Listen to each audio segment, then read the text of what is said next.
Did you know that there is a museum of failure in the city of Helsingborg? It exhibits a collection of more than 200 failed products and services, from abandoned technological gadgets like the Apple Newton or Google Glass, to products like Coca-Cola Black or Colgate's lasagna-flavored toothpaste. The museum's goal is to promote that innovation needs failure. All progress is built on the mistakes of the past, but the most important thing is to see it is an opportunity for improvement. And this is also part of marketing and the digital environment. That's why in today's video, we're going to look at 8 mistakes to avoid in your marketing plan. Let's get started.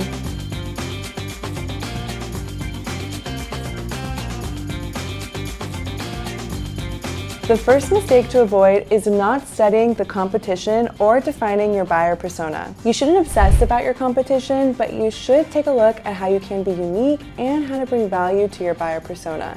First of all, in such a fast-paced world where there are constant innovations, partly thanks to artificial intelligence, you must keep up to date with your main competitors, since it is very easy that thanks to AI, they find a formula, for example, to improve photographs, text, and increase their conversion rates. All this can work against you if you're not able to match their innovation, because they're going to have better conversions and better CPAs, so they're going to be able to invest more in marketing, product, and brand growth. So you need to keep other competing companies on your radar and keep track of them. And for that, there are many tools that can help you without having to pay for them. Secondly, you must define the buyer persona. Understand well what they need, do interviews, for example, every 3 months, or do a small study and call 4 or 5 people who represent that buyer persona to understand if there have been any changes in the market or if they're informing themselves in a different way. This will also help you anticipate market changes. If you want to find out more about the buyer persona, watch this video. The second mistake is not doing a good keyword research. Especially if you're in a very dynamic market where there's new things going on, where new products appear, it is very important that you do keyword research on a recurring basis. There are many tools you can use for keyword research, such as Google Keyword Planner, Google Search Console, and tools like SEMrush, Ubersuggest, or Moz. And linked to keyword research, you should also pay attention to the content strategy and, above all, social media. It is very common for a social media team to study trends and what is trending at the time. But we must go further, since keyword research can give us many clues about the buyer persona's content and interest. We have to create the content that interests that buyer persona based on updated dynamic keyword research. Otherwise, it is possible that you can be left behind or that you cannot advance well. Mistake number 3, forgetting the CRM. Using a customer relationship management tool allows the entire team to track the customer lifecycle and see when they're ready to convert, move the contacts to sales, or other milestones. With the help of a CRM, we can collect information about customers that allows us to see what profile they identify with and where they are in the process. Using a CRM allows us to automate lead nurturing through the creation of workflows and automated emails.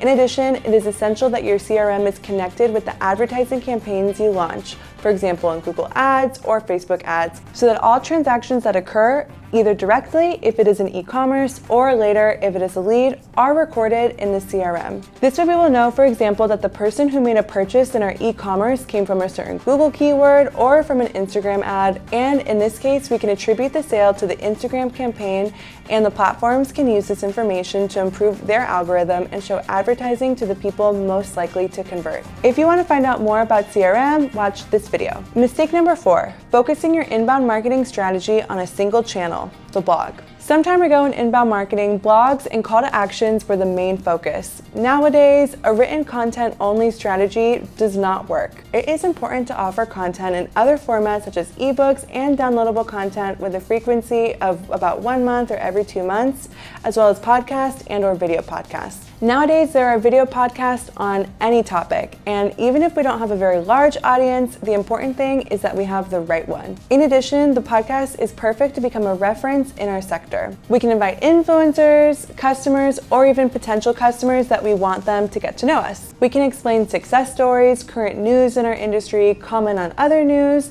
There are many possibilities that allow us to position our company and continue to grow in awareness and in search. YouTube videos are also a very powerful way to get traction, as it is a search engine. Going live or hosting webinars is a great way to get noticed and interact with users as well.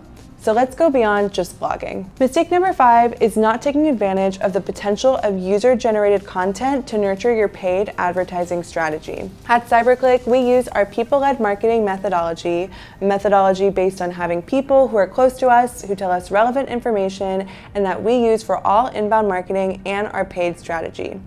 It helps us to have a 360-degree strategy that covers the entire sales funnel and allows us to generate results. Using this strategy, results can skyrocket. And this data proves it. 92% of people trust recommendations from friends or influencers more than the brands themselves. And what's more, paid media ads that use content with real people have 43% more clicks and engagement than ads for traditional products. When we have a powerful content strategy in which we use user-generated content and we are promoting our company, we will identify all the content that our users will want to engage with and share. And keep in mind that the advertising algorithm benefits those companies that have more engagement. So we are forced to improve the advertising that we do. Before, a company thought, well, if I make a bad ad and it doesn't work, it's my problem because I paid. But nowadays, this is much more serious because if the advertising does not work well, we're going to be penalized, and this means that where we pay 10, maybe our competitors pay 5, which means that with only half the budget, he can do the same as we do with our entire budget. So it is essential that we do what TikTok tells us, which says, don't do ads, do TikToks. That means create relevant content that has engagement, use a lot of user-generated content, and amplify those TikToks with paid advertising. And this will position you much better than your competitors and will allow you to grow. Mistake number 6 is not prioritizing video as a favorite format in your marketing campaigns. Digital video has increased its market share by 1.6% year after year, reaching 22.5% in 2022. Google points out that campaigns that include vertical videos get 10 to 20% more conversions.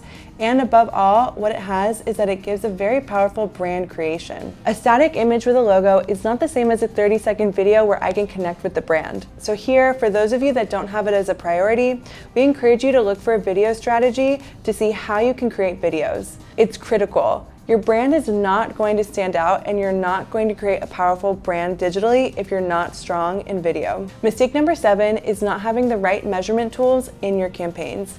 This is fundamental. First, because without data, it is not possible to improve neither the strategy nor the marketing of your campaigns. Second, because if there's erroneous data or if that data is not adjusted to reality, the strategy will give you very poor results. That is to say, without collecting correct data on conversions, their amounts, or their origins, the campaigns will not improve and we will enter a negative vicious cycle.